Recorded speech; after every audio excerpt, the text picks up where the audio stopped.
Hello అందరికీ praise lord. అందరూ ఎలా ఉన్నారండి? అందరూ బాగున్నారు, క్షేమంగా ఉన్నారు అనుకుంటున్నాను. ఈరోజు నా మార్నింగ్ రొటీన్ మీతో షేర్ చేసుకుంటానండి. ఇంకా మార్నింగే లేచి ఫ్రెష్ అప్ అయిపోయి ఇంకా హాట్ వాటర్ తెచ్చుకున్నాను అనమాట. హాట్ వాటర్తో పాటు నేను ఆమ్లా జ్యూస్ కూడా తాగుతాను కదండి, అది కూడా తెచ్చుకుని తాగుతూ ఇక్కడైతే నేను డైరీ అయితే రాసుకుంటున్నాను అనమాట. నేను ప్రతిరోజు డైరీ రాస్తున్నానండి. ఈ మధ్యన అలవాటు చేసుకున్నాను, చాలా బాగా అనిపిస్తుంది. మీరు కూడా స్టార్ట్ చేయండి. దాంతోపాటు మార్నింగ్ నేనైతే బుక్స్ అయితే చదువుకుంటాను, అంటే బైబిల్కి సంబంధించిన బుక్స్ చదువుకుంటాను అనమాట. అవి కూడా చదివేసుకున్న తర్వాత ఇంకా నేను వర్కౌట్ అయి చేసుకొని ఇక్కడ పప్పు అయ్యి నానబెట్టుకుంటున్నాను అనమాట. ముందే నానబెట్టి పెట్టుకుంటానండి. దాని తర్వాత నేను ఫ్రెష్ అప్ అయ్యి స్నానం చేసి మిగతా పనులు అయితే చేసుకుంటాను అనమాట. ఇక్కడ ఏంటి ఇన్ని గిన్నెలు పెట్టాను అనుకుంటున్నారా? ఏం లేదండి, ఎన్ని గిన్నెలు ఉన్నా కానీ ఈవేళ కొంచెం పప్పులు అవి నానబెట్టాల్సి ఉన్నాయి, అందుకని చెప్పేసి కొంచెం ఎక్కువగా పెట్టుకున్నాను అనమాట. 4-5 గిన్నెలు. రైస్ ఫస్ట్ మార్నింగే నానబెట్టేసుకుంటానండి, ఎందుకంటే నాకు రైస్ ఎక్కువగా నానితేనే బెటర్గా అనిపిస్తుంది. అందుకని చెప్పేసి రైస్ అయితే నానబెట్టుకున్నాను అనమాట. ఇక్కడ ఇడ్లీకి అయితే పిండి అయితే నానబెట్టలేదండి, అది కూడా నానబెట్టుకున్నాను ఇక్కడ. దీంతో పాటుగా నేను మినపప్పు పొట్టిపప్పు వాడతానండి. అది కూడా అందుకని కొంచెం ఎక్కువగా పప్పు మినపప్పులో ఉంటాయి కదండి, పొట్టు అనేది కూడా తీసేసుకోవాలి కాబట్టి కొంచెం ఎక్కువసార్లు కడిగి పెట్టుకుంటే బెటర్ అనిపిస్తుంది. దాంతోపాటుగా నేనైతే ఇక్కడ కందిపప్పు కూడా నానబెట్టాను. కందిపప్పు కూడా నానబెట్టేసుకున్న తర్వాత ఇక్కడైతే నేను శనగలు అయితే నానబెట్టుకున్నానండి, ఈవినింగ్ టైంలో తిందాం కదా అని చెప్పేసి. అయితే తర్వాత అయితే నేను ఆలోచించాను, అయ్యో ఈరోజు నేను పప్పేక తింటున్నాను, మళ్ళీ శనగలు అయితే మళ్ళీ ఇంకెక్కువ గ్యాస్ ఫామ్ అయిపోద్దాం అని చెప్పేసి నేనైతే చేయలేదు, కానీ నానబెట్టానమాట. నెక్స్ట్ డే చేసుకోవాలనుకుంటున్నాను. ఇంకా అది కూడా నానబెట్టేసాను. ఇంకా 124 hours నానితే కూడా బెటర్గా ఉంటుంది కదా, అందుకని చెప్పేసి నానబెట్టేసాను అనమాట. ఇక్కడ ఇవన్నీ నానబెట్టేసుకొని అవి నానిలోగా నేను వెళ్ళి ఫ్రెష్ అప్ అయ్యి వచ్చాను అనమాట. ఇంకా మార్నింగే ముందు రోజు నైట్ నేనైతే రైస్ అయితే పెట్టుకున్నాను అనమాట. అదే ఫర్మెంట్ చేసి పెట్టుకున్నాను.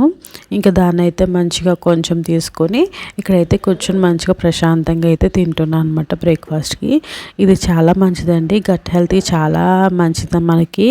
ఎంత అంటే వీక్లీలో కనీసం 2 times అయినా తీసుకోవడం చాలా మంచిది.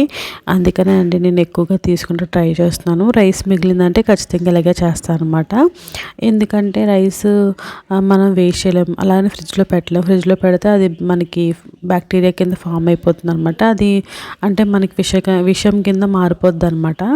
అందుకని చెప్పేసి నేను ఏం చేస్తానంటే ఇలాగా రైస్లో నానబెట్టేసి పెట్టుకుంటే, పెరిగేసుకొని నానబెట్టుకుంటే మంచిగా ఫర్మెంట్ అయ్యి మనకి ఎలాంటి బ్లోటింగ్ ఇంకేం లేకుండా గట్ హెల్త్కి చాలా మంచిది అనమాట. అందుకని చెప్పేసి ఇలా చేసుకుంటాను. ఇంకా తినేసిన తర్వాత ఖాళీగా ఉండకుండా నేను వెళ్ళి మొత్తం గదులన్నీ కూడా మంచిగా తుడిచేసానండి. నాకు ఈ చీపురు ఉంది కదా, ఈ చీపురు వల్ల చెయ్యి అంతా లాగేస్తుంది అనమాట, బరువు ఎక్కువైపోయి. మరి మీకు ఎలా ఉంటుందో కూడా కామెంట్ చేయండి. నాకు ఎలా ఉంటుందో అనిపిస్తుంది ఒక్కొక్కసారి.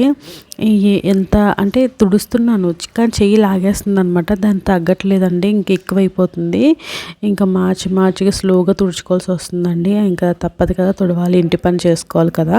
ఇంకా అదైతే క్లీన్ చేసేస్తున్నాను అనమాట. ఇల్లు గదులన్నీ కూడా మంచిగా తుడిచేసిన తర్వాత ఇంకా వంటగదిలోకి వచ్చి ఒకసారి గ్యాస్ స్టవ్ అంతా కూడా మంచిగా క్లీన్ చేసేసాను అనమాట. మామూలుగానే ఎక్కువగా సర్ఫ్ అన్నీ వేస్ట్ చేయలేదు, కానీ జస్ట్ నార్మల్గా పైన క్లీన్ అంటే డిష్ లిక్విడ్ ఉంటుంది కదా, దాంతో అయితే మంచిగా క్లీన్ చేసేసుకున్నాను. ఈ లోపల అయితే మంచిగా పప్పు రైస్ అని నానిపోయినాయి అనమాట. అందుకని చెప్పేసి ఒక పక్కన అయితే రైస్ పెట్టేశాను, ఇంకో పక్కన అయితే నేనైతే పప్పు అయితే నానబెట్టాను కదా, దాంట్లోకి అయితే రెడీ చేసుకున్నాను అనమాట. ఇంతకీ ఏం కర్రీ చేస్తున్నానో మీతో చెప్పలేదు కదండి. ఏం లేదండి, ఈరోజు అయితే పప్పు మామిడికాయ అయితే వండుతున్నాను. చాలా రోజులు అయిపోయింది. సింపుల్గా చేస్తానండి, నేను ఎక్కువ ఐటమ్స్ వేసి చేయను అనమాట. ఓన్లీ పచ్చిమిర్చి, కరివేపాకు, కొంచెం కారము, పసుపు, నూనె, కరివేపాకు వేసుకొని దాంట్లోకి అయితే ముక్కలు కట్ చేసుకున్న దాన్ని వేరే దాంట్లో పెట్టుకొని మంచిగా ఉడకనిస్తాను అనమాట. చాలా టేస్టీగా ఉంటుందండి. దాంట్లో టమాటాలు కానీ ఉల్లిపాయలు కానీ వేయనండి నేను. నాకు ఇలాగే వేసుకుంటేనే నాకు నచ్చుతుంది. మా హస్బెండ్ కూడా ఇలాగే ఇష్టంగా తింటున్నారు. ఇంతకుముందు అన్నీ వేస్ట్ చేసినప్పుడు అంత ఇష్టంగా టేస్టీగా అనిపించలేదు అన్నారు. అందుకని చెప్పేసి అప్పటి నుంచి ఇలాగే చేస్తున్నాను అనమాట పప్పుని. ఇంకా అది ఉడికేలోగా నేనైతే ఇక్కడ పాలైతే కాసుకున్నాను అనమాట. ఉన్నాయండి పాడైపోతాయి అన్నట్టుగా ముందే ఇంకా అప్పటికే 2 డేస్ అయిపోయింది. ఇంకా వేస్ట్ చేయడం ఎందుకని చెప్పేసి ఇంకా పాలైతే తాగుతున్నాను. కొంచెం లైట్‌గా షుగర్ వేసుకొని ఇంకా తాగుతూ హాల్లోకి వచ్చేటప్పటికి నేను ఇక్కడ డేట్ అయితే ఆల్రెడీ జనవరి అయిపోయింది కదండీ! నేనైతే డేట్ మార్చలేదు. ఇంకా అందుకని చెప్పేసి మార్చాననమాట. ఇక్కడ చూస్తున్నారా ఇది ఫిబ్రవరి దానిలోదనమాట. ఫిబ్రవరిలో వాగ్దానం అండి. దేవుడు నీ తోడి వారి కంటే నిన్ను హెచ్చుగా నుంచున్నట్లు ఆనంద తైలముతో అభిషేకించును. హెబ్రీ 1:19 అండి. ఇలాగ నేనైతే ఇది పెట్టుకునేసి ఇంకా తాగేసిన తర్వాత ఇంకా గిన్నెలు అవి ఉంటాయి కదండి, కడిగిన గిన్నెలన్నీ కూడా ఎక్కడెక్కడ సర్దేసుకున్నాను అనమాట. ఇంక ఈ సర్దేసుకున్న తర్వాత గిన్నెలు అయితే కడుక్కుంటానండి. ఇలాగ నేను పనులు ఖాళీగా ఉండకుండా నేను ఉన్న దాంట్లో అడ్జస్ట్ చేసుకుంటాను. ఖాళీగా ఉన్నప్పుడు ఏంటంటే ఎడిటింగ్ చేసుకోవడము, లేదంటే బైబిల్ చదువుకోవడము, లేదంటే ఇంకా ఇంట్లో పనులు ఏదో ఒక పని చేసుకుంటూ ఉంటాను అనమాట. ఫ్యామిలీ మెంబర్స్కి ఎవరొకరికి ఫోన్ చేసి మాట్లాడడం ఇలా చేస్తూ ఉంటానండి. లేదు నాకు ఇంకా ఖాళీగా ఉందంటే ఎప్పుడైనా ఫోన్ పట్టుకుని కూర్చుంటాను. అంటే ఎక్కువగా రీల్స్ అవి చూసుకోవడం అలా చేస్తూ ఉంటాను. అది కూడా మంచిది కాదండి. ఏదో అప్పుడప్పుడు టైంపాస్కి అలా చూస్తాను కానీ రెగ్యులర్గా అయితే ఎక్కువగా చూడట్లేదు.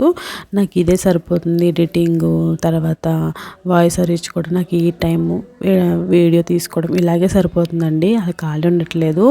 మా ఇంట్లో అందరూ ఏమనుకుంటారంటే ఏంటి అమ్ము ఖాళీగానే ఉంది కదా, ఇంట్లోనే ఉంది కదా అనుకుంటారు. కానీ నేను చేయవలసిన పనులు నేను చేసుకుంటూ ఇలాగే సరిపోతుందండి. నాకు యూట్యూబ్ వల్ల ఏమీ ఇంకా యూజ్ అయితే లేదు. నేను పెట్టి ఆల్రెడీ 1 ఇయర్ అయిపోతుంది. ఇప్పటి వరకు నాకంటూ సబ్స్క్రైబర్స్ పెరగలేదు, అలాగే వ్యూస్ కూడా ఏం పెరగలేదండి. కానీ నేను రెగ్యులర్గా అలా పెడుతూనే ఉన్నాను. ఇప్పటి వరకు నేను ఒక 500 వరకు ఈ వీడియోస్ పెట్టానండి. కానీ అయినా కూడా నేను ఇంకా డల్గానే ఉంది నా వీడియో, ఎందుకో ఛానల్ తెలియట్లేదు. కానీ నేను పెట్టడం మాత్రం ఆపట్లేదండి. నాకు టైం ఉన్నంతసేపు, నేను నాకు ఓపిక ఉన్నంతసేపు నేను వీడియోస్ పెడుతూనే ఉన్నాను. కానీ తప్పదు కదండి, ఆలస్యమైనా కానీ మంచి జరుగుతుంది అంటారు కదా, అలాగే వెయిట్ చేస్తున్నాను అనమాట. ఇంకా ఆ విషయం పక్కన పెట్టేస్తే ఇక్కడైతే నేను మంచిగా ఉడికిపోయిందండి. పప్పు అంతా మంచిగా ఉడికిపోయిన తర్వాత దాన్ని అయితే తాలింపు పెట్టుకున్నాను. దాంతోపాటు దీంట్లోకి అప్పడాలు వేసుకుంటే బాగుంటుంది కదా, పిండి అప్పడాలు ఉన్నాయి, డీమార్ట్లో తీసుకున్నానండి. అవి కూడా మంచిగా వేగించేసుకొని చిన్న చిన్న కట్ చేసుకుంటే ఏంటంటే ఆయిల్లో సరిపోతుంది అనమాట. లేదంటే మనకి ఇబ్బంది అయిపోతుంది, అంటే ఎక్కువ ఆయిల్ పట్టవలసి వస్తుంది. అందుకని చెప్పేసి ఇలా కట్ చేసుకొని వేసుకుంటే మనకి ఏంటంటే సరిపోతుంది. మిగతా నూనెతో నేనైతే తాలింపు పెట్టేసుకున్నాను అనమాట. ఇలా చేసుకుంటాను. పప్పు అయితే మంచిగా వచ్చిందండి. అప్పుడు నంచుకుంటే ఇంకా బాగుంది. నాకైతే చాలా బాగా ఇష్టం అండి ఇలా తినడం. పప్పు అంటే కూడా చాలా ఇష్టం నాకు. అంతేనండి ఈ వీడియో. నా వీడియో నచ్చిందంటే లైక్ చేసి సబ్స్క్రైబ్ చేసుకుంటే